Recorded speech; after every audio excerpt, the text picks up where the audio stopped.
When time is running out and a life is slipping away, drastic measures may be the only hope of turning a victim into a survivor. I'm William Shatner. Tonight, true stories of men and women whose courage is an inspiration on Rescue 911. We begin around 10 p.m. on June 28, 1991, along a crowded stretch of Interstate 75, just outside Valdosta, Georgia.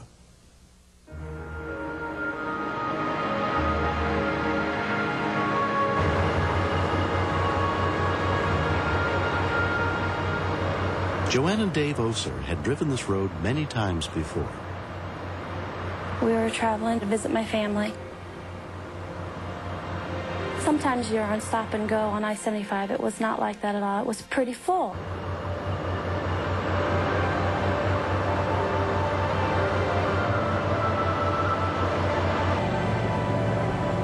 We were traveling about 65 or 70 miles an hour, and the trucker behind me wanted to move, so I went over into the right-hand lane to let him pass.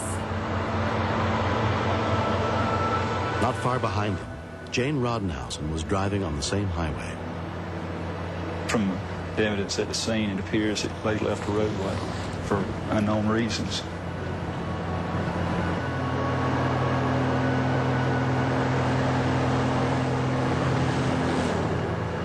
More than likely, she fell asleep.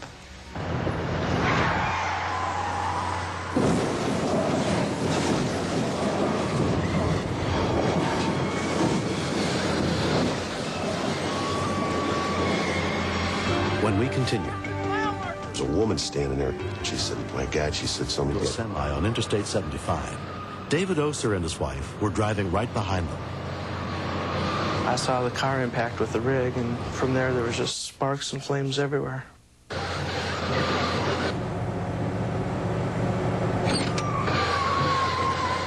I was hoping he wouldn't jackknife. A few cars back, off-duty police officer Marty O'Connell and his family could not see what was happening. I could smell burning rubber. I could see glass and smoke. From my past experience being in law enforcement and whatnot, I knew then there was a car accident.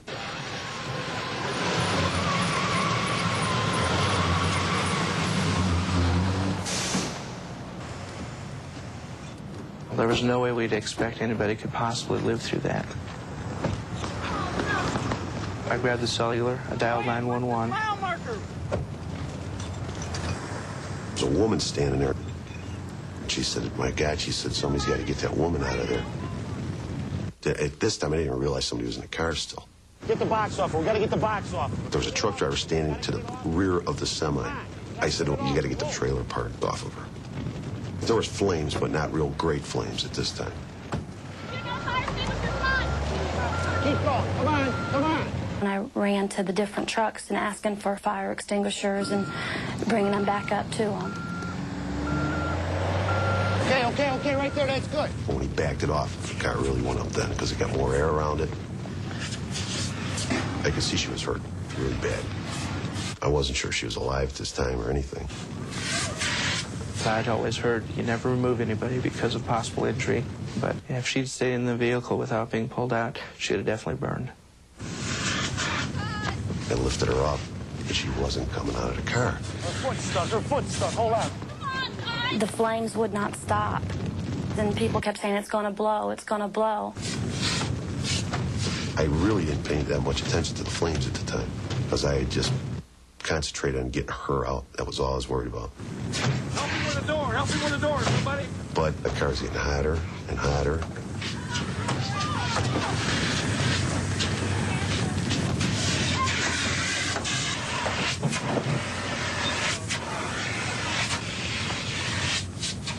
I could feel her when I picked her up. Her leg was broken.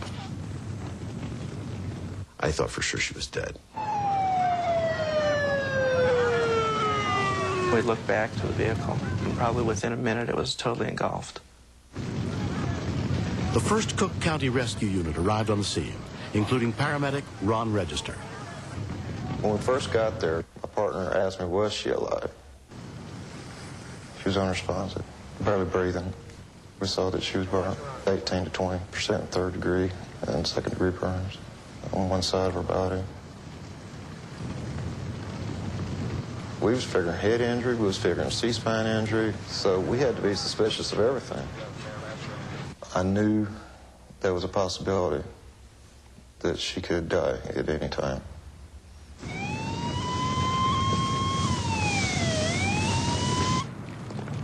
35-year-old Jane Rodenhausen was taken to South Georgia Medical Center and examined by trauma physician Howard Jones.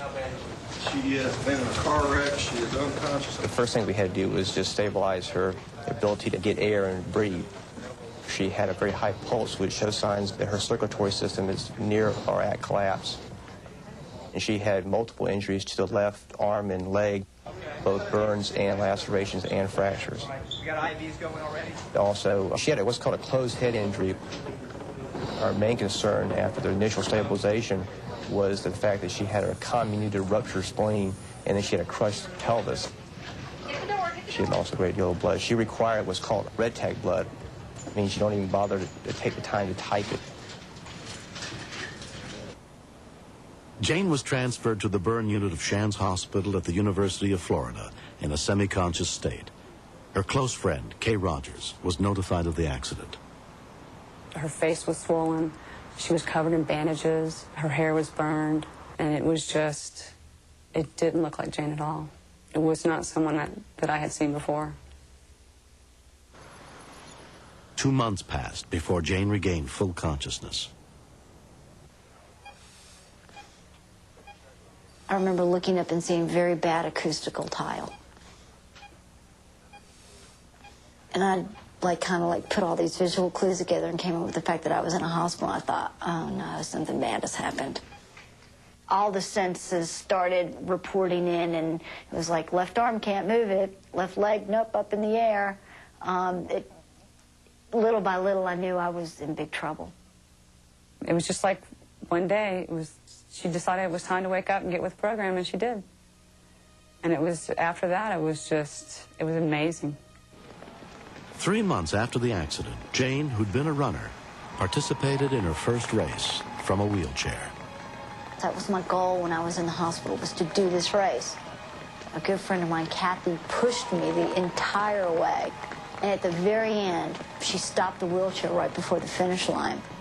I managed to get out of the wheelchair, and it wasn't very far across the finish line, but it seemed like a really long way.